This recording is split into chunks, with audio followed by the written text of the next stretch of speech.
All right, that music is a clue. All right, and if you figure out what it's the clue to, or what the answer to the clue is, you could tweet at us at WNPR Colin. I suddenly like the idea that the entire 9-year existence of this show has been some horribly punishing game, like would be perpetrated on Michael Douglas in that movie, that you in fact have been trapped for 9 years in some kind of radio game that you really can't ever possibly win.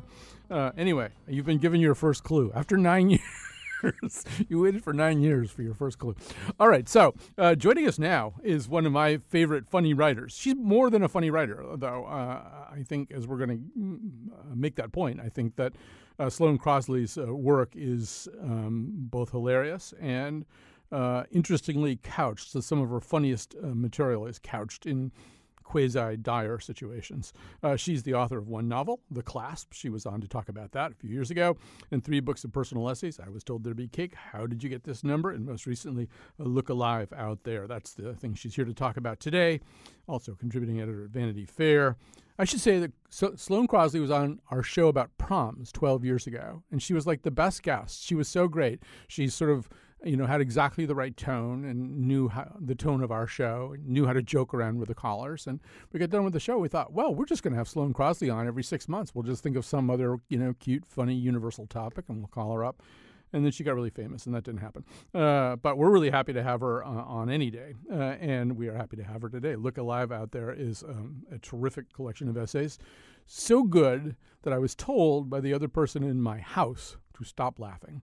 That, if somebody else is sitting there reading a book and laughing really hard and you can't read the book while they're reading it, it really does become kind of annoying. I mean, I kind of got that. Anyway, Sloane Crosley, welcome back to our show. Thank you. That was a beautiful introduction. It was a long introduction. My invites for these regular appearances must have gotten lost in the mail. I mean, I don't know, but yeah, I'm happy to be back. Hi. Yeah, no, we always like having you on. No, and I wasn't suggesting. Look, if you want to know the truth, there's these two. There's 2 polls. In our universe, there's 2 polls. One of them, on one poll, is Dahlia Lithwick, who, if Dahlia Lithwick is being sworn in as Chief Justice of the United States someday, and we need her to be on the show, she'll probably just say to whoever swears in the Chief Justice, who probably isn't the Chief Justice, excuse me, I have to do this radio show in Hartford. Right. Because it was the first radio show she was ever on. Now, on the other end is Jeffrey Toobin, who I used to have on before he was famous. And then whose attitude... The Tubes. Yeah, the Tubes. His subsequent attitude when he got famous could be summed up in the title, How Did You Get This Number? No. So you want to be closer to Dahlia. That's the key. Okay, I think you're plenty close. I think you're sufficiently on the commitment close. Spectrum. I'd like to be closer to her. Exactly. Yes, well... So I there's so many places that I want to go with this conversation and about these essays, but maybe just begin with the fact that, yes, a lot of these essays are, although they are genuinely laugh out loud funny, they take place in the context of moments where your life is like literally in danger, where a French person is asking you if you're dying in a very sincere way. You never want a French person asking you that. They're so attuned to death, you know. But I mean, there's lots of other things, like or it's horrible situations with neighbors, or somebody who does die, or somebody who you mistakenly think has died, or your struggles with vertigo, and one feels all the poignance of these things while one is laughing. And one question that I have is, when you're going through these things, is there a little part of your brain that's going, well, this is going to be funny at some point? I hope that's going through everyone's brain. I mean, that's what's funny, is there is a way that I think, what is it, comedy is tragedy plus time, right? And I think everybody knows that in their heart.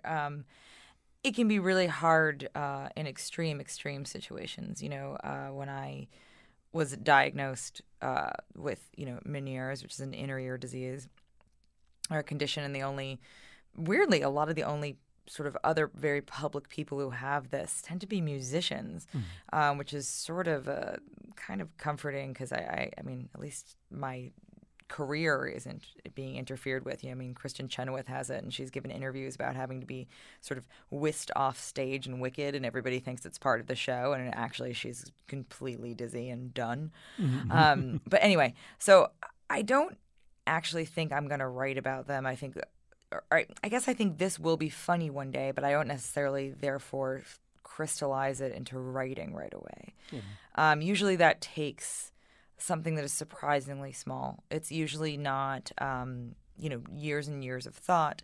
It's one line or one moment or one image that will sort of throw all those years into sort of sharp relief for me, and the story into sharp relief for me. It's like invisible ink that's made visible by something someone says. So my one example, I mean, if we consider the one I just gave you, an essay called Cinema of the Confined about the vertigo. Yes. That was just a pain. It's a pain to call health insurance companies again and again and get hung up on and have to repeat your social security number 50 times. And not only is it a pain, but it's not interesting to anyone. But then that essay, therefore, actually gradually became about how illness is strange, how you enter this sort of new country the way you would with travel writing, except nobody's like, oh, bring me back something from, Duane Reade. Nobody's interested. But I wasn't going to write about it at all until a doctor, in an effort to comfort me with no sense of irony whatsoever, said, well, Van Gogh had that. And this is an ear affliction. Right. And I think, well, that's something everyone should know. Yeah.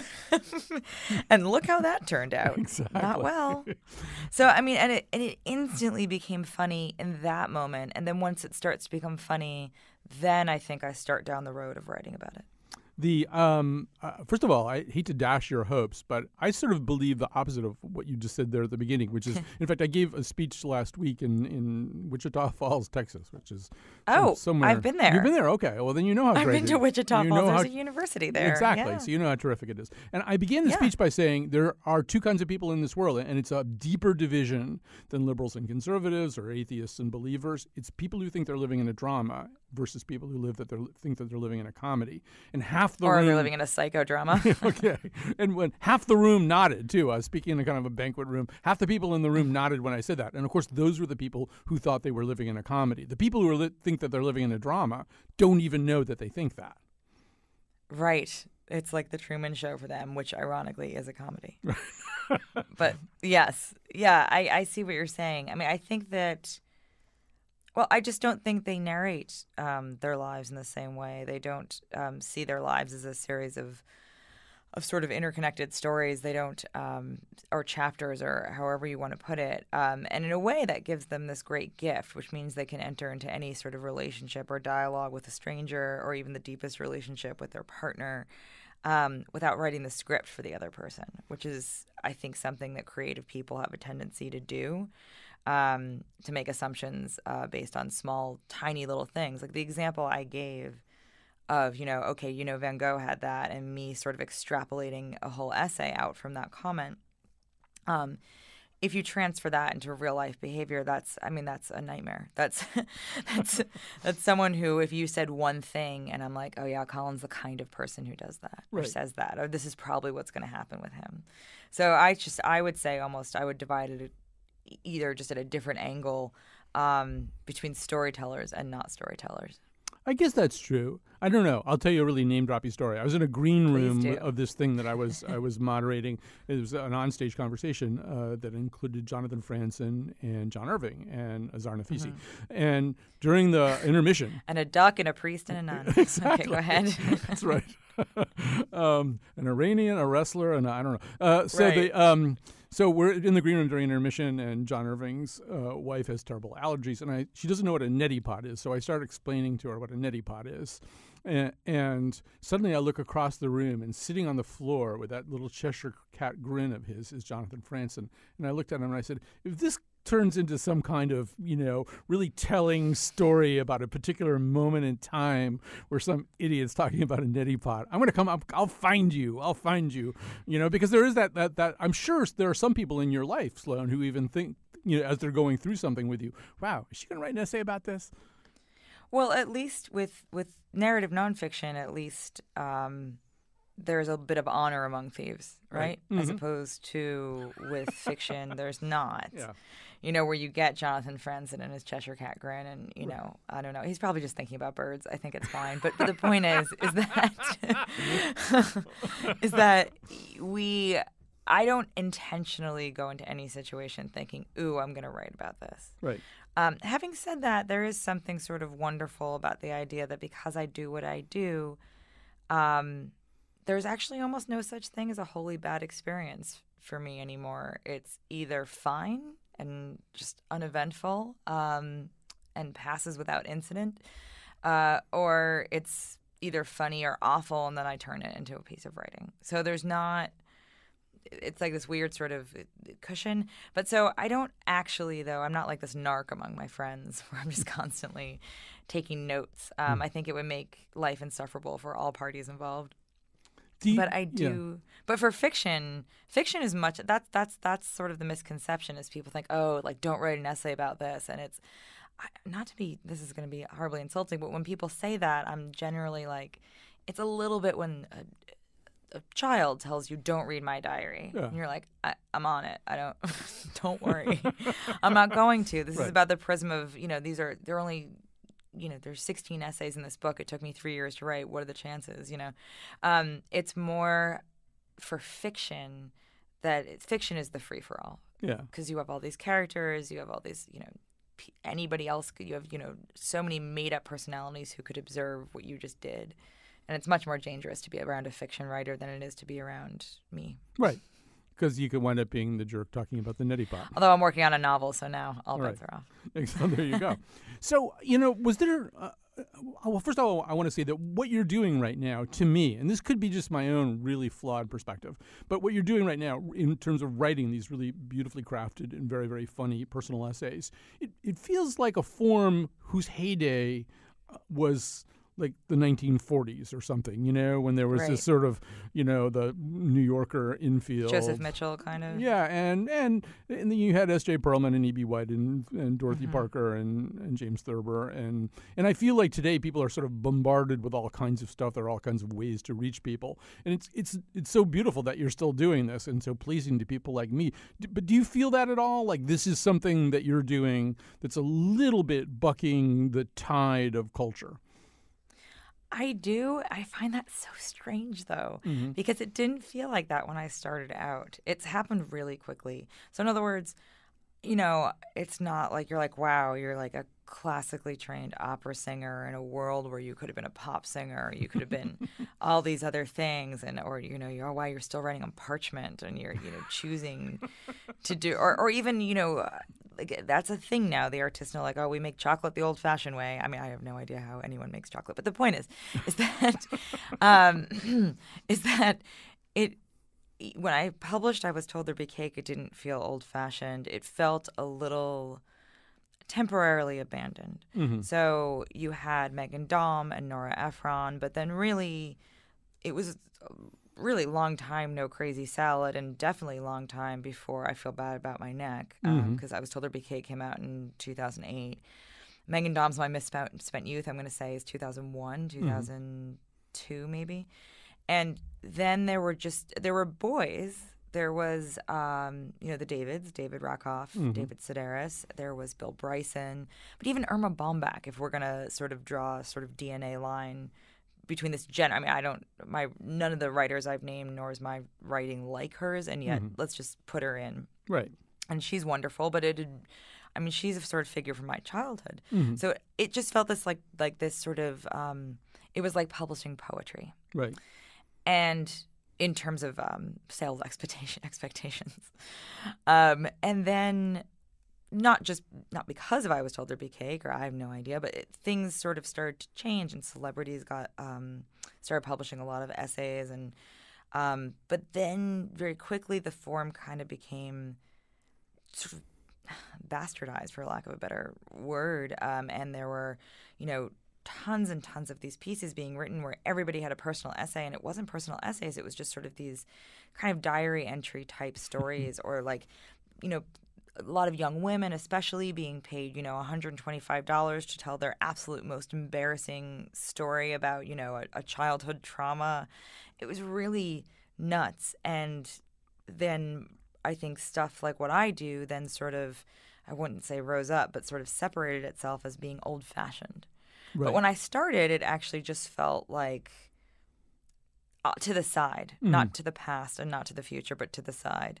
And now, with the advent of Al Gore's internet and and Twitter and all these different platforms, which can be really great, but it also now feels old-fashioned to have a book of essays that aren't necessarily hyper-political.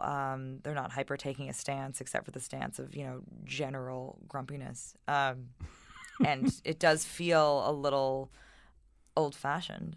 I also think but it didn't. No, right. Yeah, go ahead. Sorry. Well, I also feel as though that, and once again, this could be just me. There's a way that humor can seize you when it's on the page, which is really qualitatively different, and for me, much more intense than a really funny movie or somebody's stand-up special on HBO or pick something else. There's a way in which I've never quite understood how to describe it. I was on a public bus one time reading Mark Lehner, and I started laughing so hard that it's pretty hard to stand out on public transportation as maybe having something wrong with you, Depends on the city. It's true. But people were looking at me, because I couldn't stop laughing. And I guess the question I'm about to ask is, was there stuff like that for you before you became who you are now? Were you reading stuff and going, "Oh yeah, that's what I wanted. I want to do that Nora Ephron thing." I want to do that. Well, two things. One, I will say quickly first that I think it's because comedy more than anything else is about timing, and everyone knows this, and that's true for any form of comedy. Really, stand-up, comedic novels, comedic narration, whatever it is. But with reading it, then it's about your timing too. So I think that's why you laugh so hard, because you can control the timing. Right. You can stop and do that. And so that's why I think it's so much more powerful when it's written.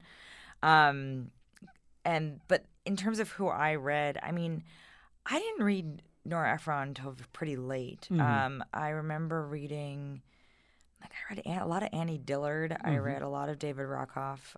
Joan Didion, who is a laugh riot. She really is. I know she's like the queen of death with the 2 memoirs, but she's really very, very subtle and very funny. And she doesn't get enough credit for it, which is fine. She gets enough credit for other things, but still. And then I think it was more like when I was a kid, I loved The Far Side. I loved Edward Gorey. That sensibility sort of was branded into me pretty early on, or self-branded. And then I think I love Rick Russo. I'm trying to think what else. Sam Lipsyte, Dorothy Parker. These people are all people who I've always found just very, very funny. When I was first getting interested in trying to write and publishing books of humor in the 1980s, Roy Blunt Jr. was somebody who I read his work and I thought I want to do that. I want to write just like that. I mean, Lori Moore, I felt that way about for a long time. But not because she's funny. Right. I just wanted to write like Lori Moore because she's fantastic. When I wound up in this is before there was email, so I wound up having a mail correspondence with Roy Blunt Jr. And he said something he wrote something in a letter one time that really, he also got me my agent and all kinds of other stuff, but that came to mind reading this book. And he said that humor needs to be funnier than necessary. That you can say something that's funny, and so that's kind of fine. But if you're really writing humor, it needs to be funnier than necessary. He said it needs to be like Christmas, where there's just so many presents under the tree, you don't know what to do. There's a line, and I'm going to read to you from your book that really struck me this way. And it's sort of because there's 2 beats in it. There's like a very funny thing and then a beat after it. So this is from my favorite essay in the book. It's called Relative Stranger. It's about a relative of yours. You call him Uncle Johnny, but he's actually your parents' cousin or something? My mom's cousin, Your mom's cousin. And he has for a decade of his life had been a porn actor, and then had also gone on to play sort of behind-the-camera roles in the porn industry. But he's very counterintuitive from that description. He's this very sort of gentle, thoughtful kind of guy. And so you're describing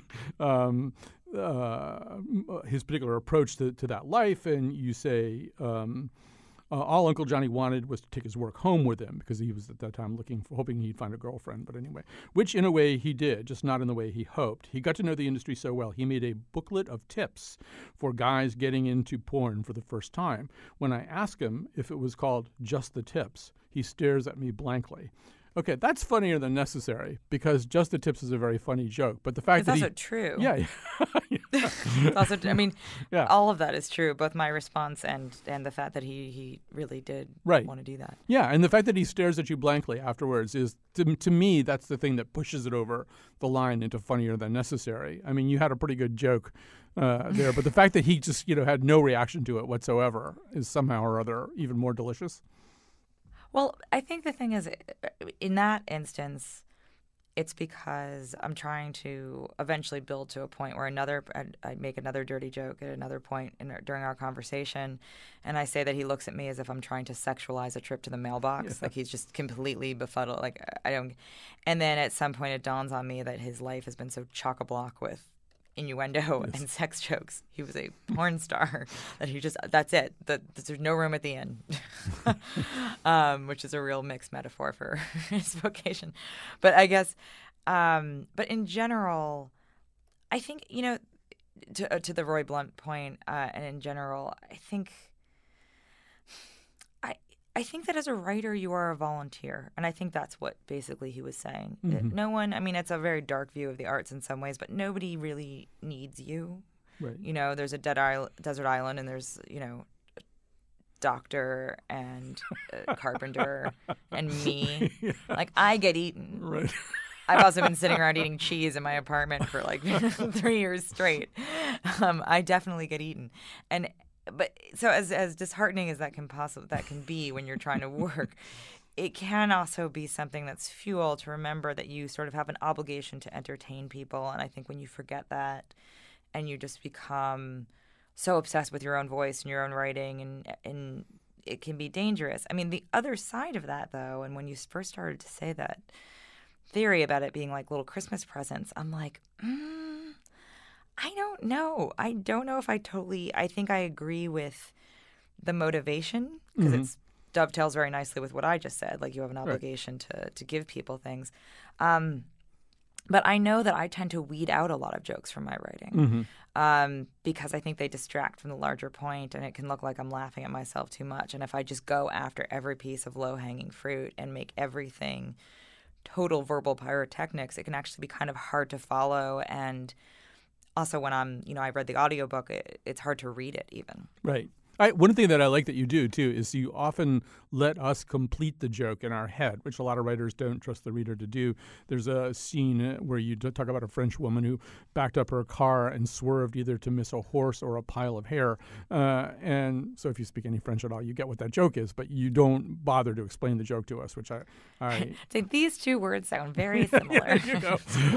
So we're talking to Sloane Crosley right now. Her book is Look Alive Out There. If you need the jokes explained, I'm sure there's some online service that can help you. We're going to take a quick break. My phone number is the online service. That's right. Sorry, go ahead. We're going to take a quick break, but we're going to do it with her one known songwriting credit as the Murper Music. Lay silent in her folded hands, and head to headstone I just danced, oblivious to consequences. The morning sank into the ground, the highest branch I sought it out. Oh, I didn't mean to let it go. I didn't mean to bruise, but I lost control. I should say that Andy Borowitz will be stopping by for the final segment of the show, but right now we're with Sloane Crosley. Her new collection of essays is Look Alive Out There. So how many radio shows have you been on where anybody bothered to track down that song? None. Precisely none. I've tallied them up, and the total is 0. Right. That song, so it's a friend of mine who was the lead singer of the band Fun, and we were in Los Angeles, and I was having a pretty fun night, and he said, I really want you to write a song with me. And I said, I don't know how to do that. It's a bad idea. There's this misconception people have about writers that, if you don't work in writing at all, that I could write a poem or I should write a play. And I'm like, it's not so transferable. I'm not going to ask you to like play jazz flute, But I did it, and it's so depressing. The song is called "It Only Gets Much Worse." We should tell you. Yeah, the chorus says, "I can't stand to hear you say it hurts because it only gets much worse." But, we had a great time doing it, which you can't tell in the song. There were a lot of burritos and late nights, but you just can't. Oh, no, you can hear those burritos. Are you kidding? You can hear the queso. You need good headphones. You need good headphones, and then you can hear the burritos. Exactly. That's a wrap. I'm sorry. I apologize for everything I've done. Okay, go ahead. We're actually we're doing a show on puns very soon. You're welcome back. Now, that's why we played the song. We want you to be more of a Dahlia Lithwick and less of a Justin. Oh, good. So, I actually was reading your book in Wichita Falls, Texas, in a Mexican restaurant called the Gutierrez. I've been to the Mexican restaurant. Well, there's the one. I'm very excited that we've both been to Wichita Falls, Texas. But there's one in town that the white people go to, and then you literally drive across the tracks, and there's this thing called the Gutierrez family restaurant, and that's where you want to go. Except man. Well, I went with students. Right. I was speaking to students. They might have taken you. So I was at their sort of. But I was sitting there reading this essay near the beginning of the book, and it's it's really an unusual essay. It's about an apartment that you got that I think is in the West Village, where there was this incredibly annoying teenage neighbor who. Well, I'll let you take over. I don't know if there's a way to tell this story because it's one of the longer essays in the book. Without ruining it? Well, there's that. Yeah, I don't know. It fascinated me, though, because I think it is sort of something that everybody can experience at some level, right? There's always, at some point in your life, you are stuck with somebody that you cannot get away from, or at least that you're not willing to take the dire steps it would take to get away from them. And you inject that with a lot of drama, but also a certain amount of comedy. There are two essays in this book that I'm realizing that I tend to, in the sort of privacy of my conversations with my editor, tend to refer to as the mother of all X essays. And so the last essay, called "The Doctor is a Woman," I say is the mother of all like female fertility essays. And "Outside Voices," which is the one you're discussing, which comes at the beginning of the collection, I say is the mother of all noise complaint essays. Like, let this be like the one ring to rule them all. Where I just am gradually driven, truly not cute, adorable, like wacky rom-com insane by this kid, but really nuts, and take measures to try to shut him up. But basically the way it works is it has to, his sort of infractions, minor as they may be, have to be ratcheted up in a certain way, so that by the time I take my revenge, the reader is on my side and not thinking, oh my gosh. But I do say, I described that they used to leave the music on after they left. They lived in a single family owned brownstone behind me, this very sort of wealthy family with these two teenage kids and parents who were sort of, the cool parents, much to my chagrin. And they would do things like leave the music on blaring like after they left, which I describe as a tactic generally employed by war criminals. That's how they got Noriega out, I think. Yeah, they're horrible. And I could Shazam them from my living room, which is like, hi, you're too close, And so basically, as they got worse, but in order to sort of separate it out from just a litany of noise complaints, which everyone has, and in addition to talking about how much they infiltrate my life, it becomes an essay about generations and about how I guess was so desperate for them to grow up. But of course, like, I can't wait for you. I have to grow up too while I'm waiting for you. And so it becomes this sort of rumination on the passage of time. And there are also like class issues in it and how well we know our neighbors, and there's gender issues in it. So I fold in all this stuff, hopefully, to really try to drive at the heart of like, why is it that it drives you so insane? Why is like 311, if you did like a pie graph of the phone calls 311 receives, I'm sure that like the largest color would be noise complaints, maybe followed by parking violations. It's just this, and I call it, even in the essay, a sort of kind of placebo service for cranks on the brink. But yeah, so that essay is really again, I keep endeavoring to A, make dark things funny, and to B, try to give meaning and layers and universality to stories that might otherwise just be me saying, don't you just hate it when. Right. And I think the fact that you risk a lot of yourself in these essays is what makes it more. Yeah, they're embarrassing, a lot of them. Well, there's a couple of things in this essay that I think are really interesting. One of them is, this teenager and then eventually his successor who are tormenting you with this music and partying and all this kind of stuff. In a way, they're versions of, how can I put this?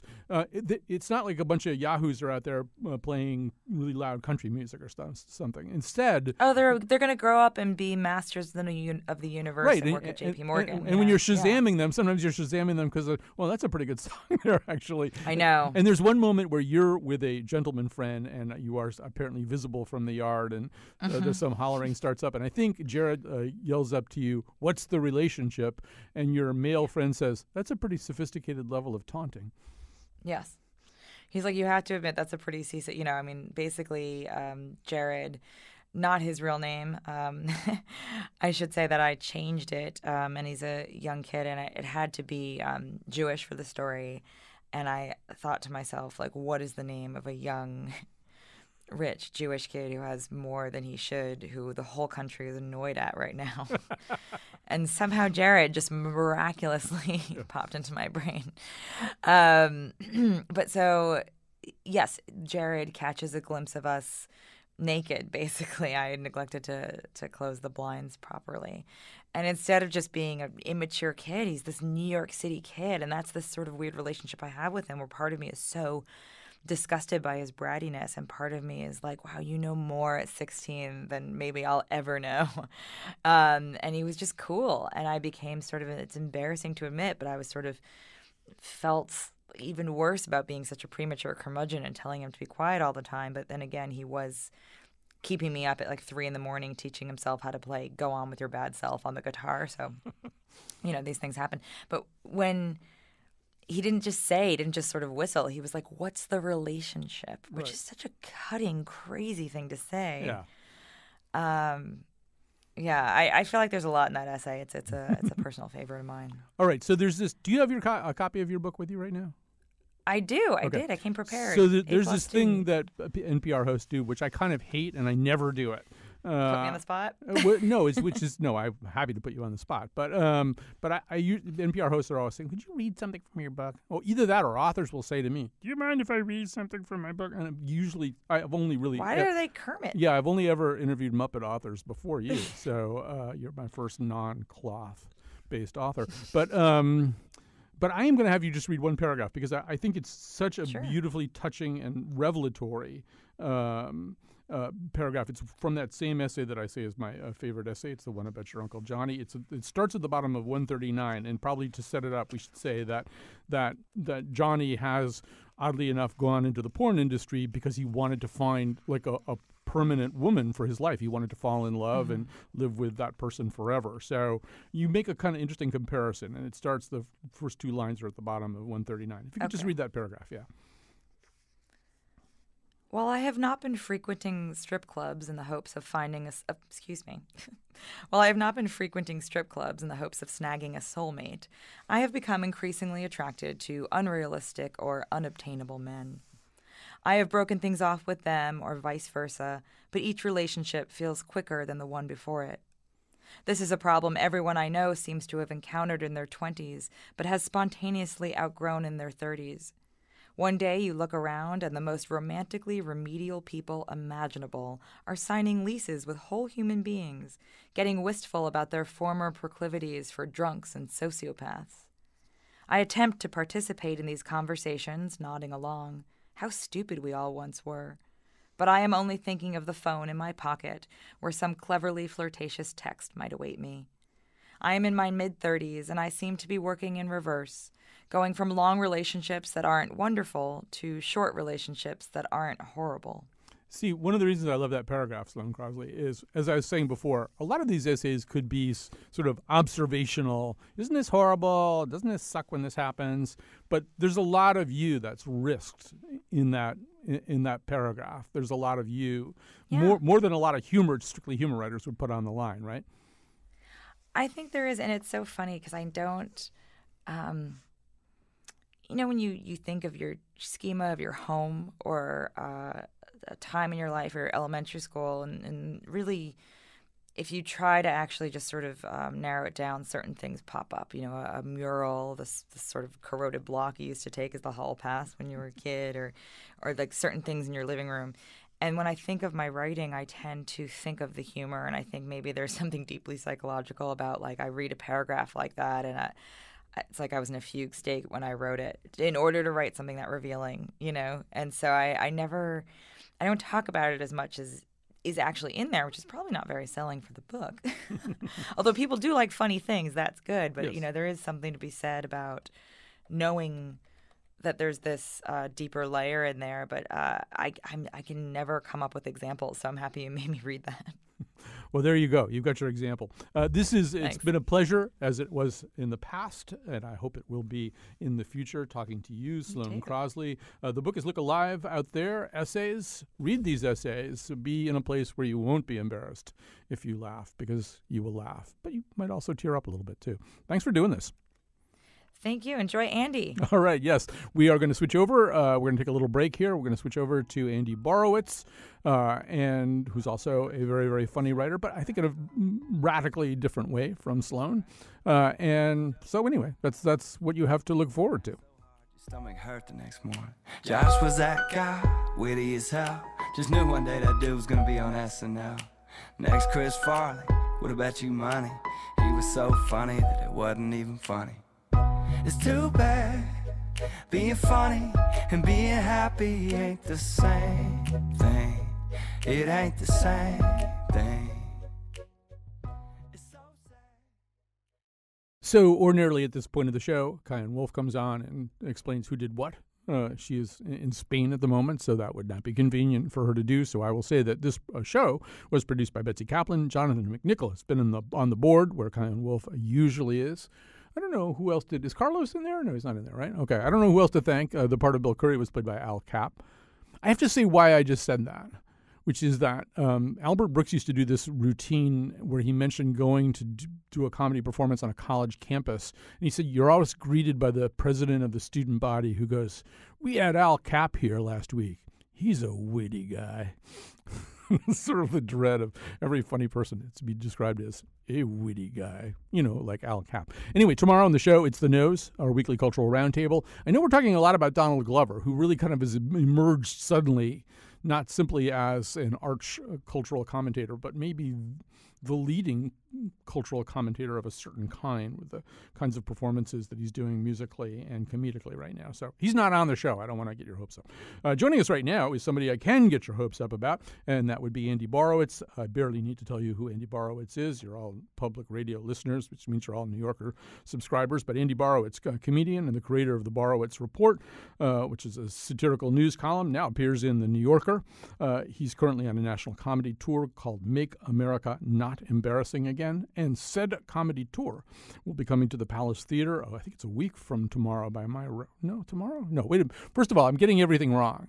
Tomorrow is the show that we're doing about smoking in movies and why that's interesting. I'm a day off about everything. This is why things like this shouldn't be turned over to me. But anyway, so a week from Friday, May 18th, Andy Borowitz will be at the Palace Theater in Stamford. How many more things can I screw up here? At 8 p.m. for his show, Make America Not Embarrassing Again. You can buy tickets online at the Palace Theater, which is palacestamford.org. Get your Andy Borowitz tickets right now. Okay, now we actually have time for Andy Borowitz. Welcome to our show and its bumbling host. Thank you, Colin. It's an honor to be here talking to you. Well, it's an honor to have you here. I guess I want to talk, I was popping onto the New Yorker website, and I noticed, and I don't know how recently this has been the case, or maybe it's always been the case, but it felt like there was kind of in a big font the word satire. And I wondered...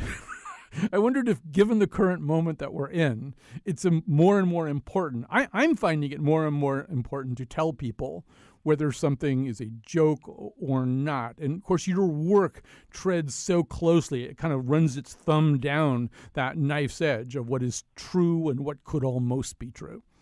Well, it's always been a problem with satire. People have always, especially if it's of the deadpan variety, which is what I do, people always have had a problem distinguishing it from reality. And to show you that I majored in English in college, and I got one fact out of that 4-year endeavor. When Jonathan Swift in the 18th century wrote his most famous piece of satire, A Modest Proposal, where he was proposing that, that the poor in England eat their young, everybody pretty much thought it was real news. They thought it was a real opinion, not satire, including the Queen of England at the time. So it's not exactly a new problem, but I must say it's gotten to be a bigger problem in the post-Trump era. I mean, once you elect a game show host, President of the United States, the whole issue of what is real and what is a joke becomes elevated. Right, and your New Yorker colleague, Emily Nussbaum, like an hour before I went on here, I think, dropped this essay, which I could barely have time to speed read for this, kind of suggesting that in a way has become a problem because at some level, he is this obnoxious stadium comedian, that at some level he himself is exploiting some of the tropes of comedy. It's often hard to tell how wittingly he's doing it, but I think at least some of the time, right? Yeah, he is. I will say something about Donald Trump. I don't think he's a smart person at all, but I do think he's talented. I think there's a big distinction. He has. There's a term that psychologists, I actually think a psychiatrist at Harvard Medical School came up with this concept called an island of competence. And what it is basically is, Colin, I don't know if you have anybody in your life like this, but somebody who's really a mess in every aspect of his or her life, but is an incredibly great gardener, and his gardening is just phenomenal. And in Donald Trump's case, drawing attention to himself is his island of competence. He's been good at it for decades. For any of us who've lived in the tri-state area and nationally, he's always been great at dominating the conversation. And this has come in very, very handy for a malignant narcissist. It's a great island of competence to have. My version of that comes from my significant other, who you can't steal this. It's so perfect, but you can't steal it. One of her adages is, everybody is an idiot savant. The process of life is figuring out which thing they're an idiot about and which thing they're a savant about. It's true. And in Trump's case, I think I've already nailed it. So that process is over. Right. I've determined what his one area of his one island of competence is. But especially in the social media age, it's very useful because he can go on his Twitter feed and basically just derail the conversation for the next 4 hours. And I am choosing, as a writer and as a comedian, to kind of disengage from the moment by moment Trumpism and try to sort of take a step back from it a little bit, because I agree with Emily's premise that he's already being this kind of Andrew Dice Clay figure, and so you can't exaggerate that. That would be a hideous mistake. Right. I during the campaign, I came to the conclusion, I have yet to prove this, that he, as a young man, owned a copy of Don Rickles' album "Hello, Dummy," because I can hear beats from it in there. And I'll give you an example. It was a oft-quoted outrage of a thing that he said, but I actually do think that he thought he was being funny. He was saying something about, he said, Hillary Clinton, she gets elected president, there's nothing you can do. Beat. Well, Second Amendment people, maybe there's something you can do. Right, I remember that. Yeah. And to me, I could hear the Rickles beat right in there. That's like a thing that and so I think he does have some weird, primitive, atavistic, but ultimately destructive comic skills. No, he does. I mean, and he's look. I mean, he is also a great improv performer, and I mean that seriously, because to stand at one of those, in front of one of those sort of rally crowds, Nuremberg-style events that he holds, and go up there without notes, but basically just go on for an hour and a half with his grievances and insults and threats. It's pretty impressive. Most of us would run out of things to be angry about after about 4 minutes, especially if we were born with like $100 million. We really would run out of grievances pretty fast. But he is really like, it's like one of those, porn name generators on the internet. He just can generate grievances in this remarkably fertile way. It's impressive. Actually, I guess that's a second island of competence. Right. That's a project for somebody too, like a Donald Trump grievance generator. You can put like just various lists of perpetrators like Mexicans and Iranians. Well, and also just what the form that his grievances take. I mean, since I'm often putting words in his mouth, it's always things are very unfair. He's been treated very unfairly. It's a disgrace. Things are disgraceful. Quite frankly, it's a disgrace. We're looking into that. It's a disgrace. We're going to get rid of it. I mean, he does have this kind of patter of anger and grievance that he can apply to pretty much any situation he doesn't like. So I want to quickly ask. You're doing this gig in Stamford on Friday, May 18th. Is it stand-up? I mean, I assume you'll have the Andy Borowitz dancers with you. I always enjoy them. But what do you do in a show like this one? Well, it's three things, really. It is stand-up. Stand-up has always been part of the menu of things that I do. It's nice. It gets me out of the house. When you're writing, a web column, as I do and I have done for almost 20 years, there's a real tendency never to shave or put on pants. Mm-hmm. And so this is a way of getting me to do both of those things. And so I like having that interaction with the audience. And so I do some stand-up, and then I do what we call a moderated conversation, where basically a person who is smarter than I am, in this case, your public radio colleague, Mr. Brian Lehrer from WNYC, is coming on stage to interview me for about 45 minutes. And then I take questions from the audience for about half an hour. So it's actually, I guess kind of in a tribute to Donald Trump, almost all of it's improvised. About 15 minutes at the beginning is stuff that I've prepared for the event, but pretty much the rest of the show, one show to the next, is completely different. So that's kind of fun for me, and it's fun for the audience too, because we kind of discover things together, which is kind of cool.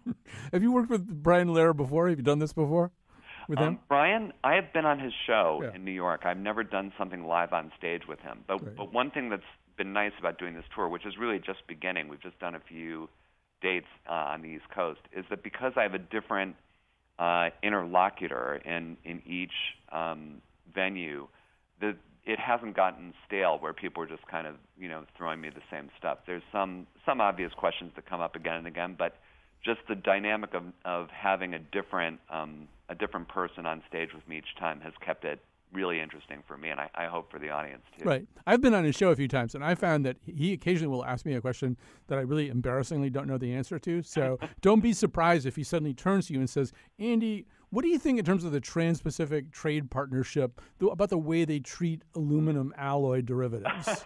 Any question that requires me to have an in-depth understanding of the news is really a bad way to go. People are under this misapprehension that I somehow am a news expert, and I actually have the least profound understanding of what's going on in the world. I tend to look at sort of the big picture, which means I look at headlines, but I don't actually click on them.